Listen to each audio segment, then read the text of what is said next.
vamos falar sobre um assunto muito importante.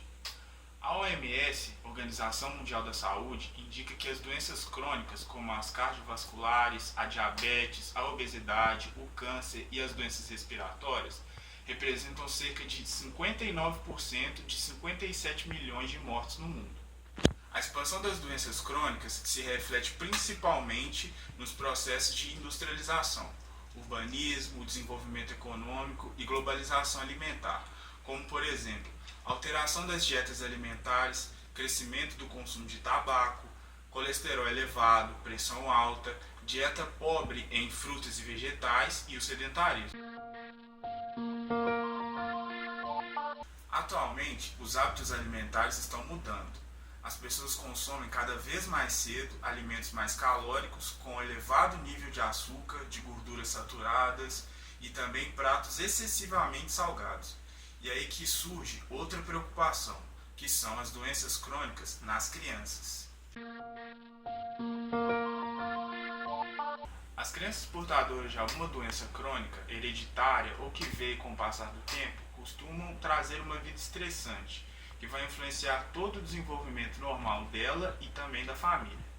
Por isso, conversamos com a psicóloga Clara Linhares para explicar a importância de um acompanhamento psicológico desde o início da infância.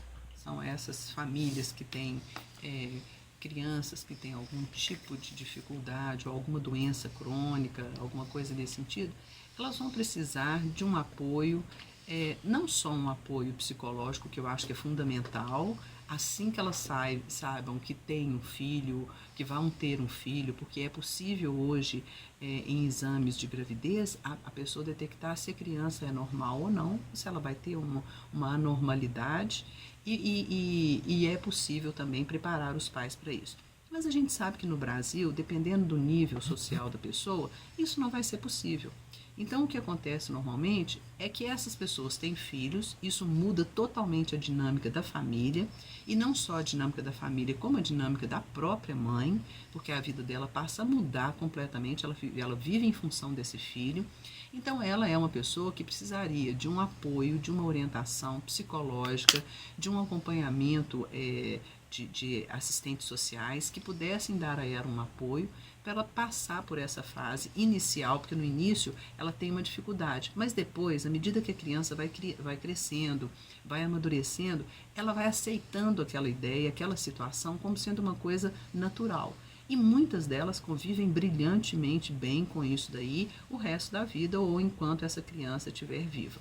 Então, isso é muito comum acontecer de mães que vão superando, mas no início elas passam por dificuldades muito grandes. E o que acontece com a grande maioria delas é que elas são abandonadas pelos parceiros, pelos companheiros, pelos maridos, pelos familiares, e elas passam a se sentir muito sozinhas. Então, elas se apegam também a essas crianças, porque foi o que restou para ela, foi o que de uma certa forma o meio ambiente proporcionou para ela naquele momento. Então é importante que tanto a família se una, quanto os familiares, a família dentro de casa, marido, filhos e tal, para que eles se unam, para que tenham a oportunidade de dar a essa pessoa um apoio. Outra coisa muito difícil, muito complicada, é que se essa mãe tem outros filhos, ela precisa dividir a atenção com esses outros filhos. E o que acontece é que normalmente esse filho que requer mais atenção, ele acaba sobrecarregando essa mãe. Elas atribuem isso a elas próprias, uma dificuldade delas em levar a situação, muito mais do que reclamar do filho e falar mal do filho ou dizer que o filho está trazendo transtorno para elas.